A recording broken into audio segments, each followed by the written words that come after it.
Hello, all of you ROI Podcast listeners out there. Let me start today's episode by asking you a question. How many jobs have you had in your lifetime? Think about it. And if you're a college graduate, specifically within the last 10, 15 years, how many jobs have you had since graduating? Well, especially for us millennials and Gen Zers, the data shows that we change jobs much more frequently than, say, the baby boomer generation. And we've talked about this in previous episodes of the podcast. So if you're a manager in a company, or you're aspiring to be a manager or take on some sort of leadership role, keeping your employees is going to be a real challenge for you. We see it all across the board. And so today, you're going to hear from someone who's mastered this, and will reveal what his secret is to keeping his employee retention rate above 90%. Let's start the show.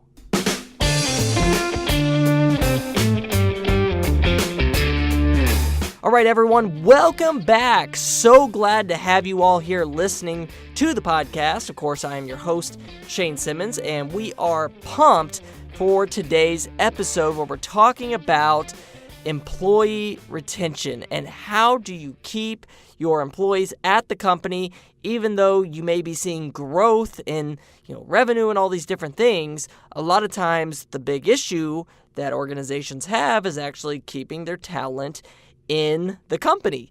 And for all you managers out there, you probably know human capital is a huge expense when you have to find replacements constantly and then train and orientation. I mean, all those different things cost money. And so we talk about this issue, in great detail in some of our other episodes with some of our previous guests, like Val Grubb. If you remember that episode, here's a little soundbite from her. As a manager, you've got to be better at your game. You've got to be much more about goal setting. You've really got to coach and provide that feedback and really allowing flexibility in the office when it comes to managing and retaining this generation. And we've learned through these 50-plus interviews that we've done, people are very valuable, the best asset to the company, in fact. So for you longtime ROI listeners, you may remember Randy Stocklin, the CEO of an e-commerce business down in Greenwood, Indiana, who shared the value of people and what he found since owning his own company. So we quickly learned that people make or break a business. For us, our business has always been very people-centric. One of our core values is our people matter most. People are switching jobs quickly. How do you keep them in the organization and avoid losing them to other businesses now that we know how valuable they truly are? The biggest thing is providing a vision for people to follow.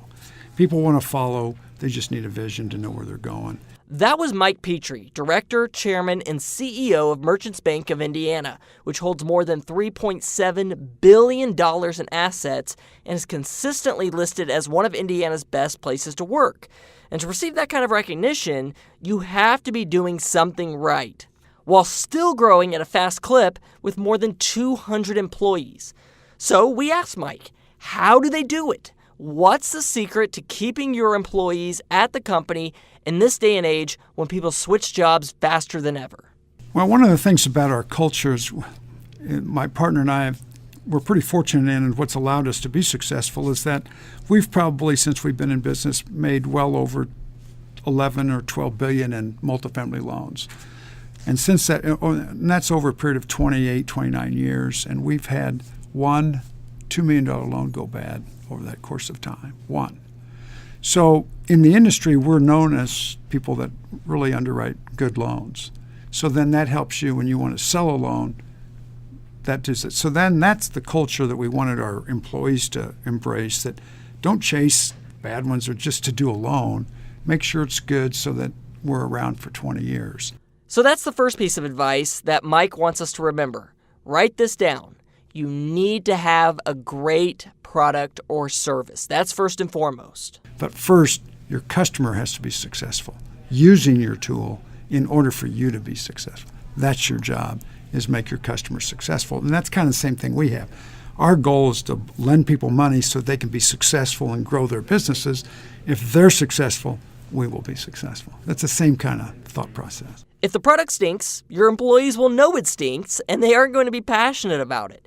And we know from various studies that passionate, engaged employees are more loyal to the company. So that's tip number 1. And then the other thing is, part of our culture was to educate everybody. I can't tell you how many MBAs I've bought here at IU that we've trained. I've trained my people just like I was. I got an undergrad here, and I got my MBA here while I was working at Merchants National Bank, and I've done the same for my employees. And it creates, if we invest in them, they know that we want them to stick around, and we have a very high retention rate within our company. It's like in the 90% retention rate. So we have a lot of people that have been around, and we've educated them, moved them up. There's a lot of opportunity for them. And for the last 3 years, we've been one of the top places in Indiana to work, according to from that Chamber of Commerce survey. And it's just worked out that way. It's a great place to work for all employees, and we invest in them so that they improve their careers, and then that is a benefit to us as they develop these products and sell these loans off. So there's tip number 2 from Mike. Develop your employees. Offer incentives for them to further their skill set and education. This again shows them that you care about their development, but it's also benefiting the company in a major way by creating a better product or service. So it all comes around full circle and is a win-win situation. And finally, communicate. Talk with your teams. Make sure their managers are having discussions with them. At the end of the day, people, help improve your employees. Make them better at everything they do and show you truly care about their future. If you do this, I'm telling you, you're going to separate yourself from so many organizations out there, and it's going to pass down to the customer, which is going to feed into results, and that's a winning formula for keeping employees and a thriving business.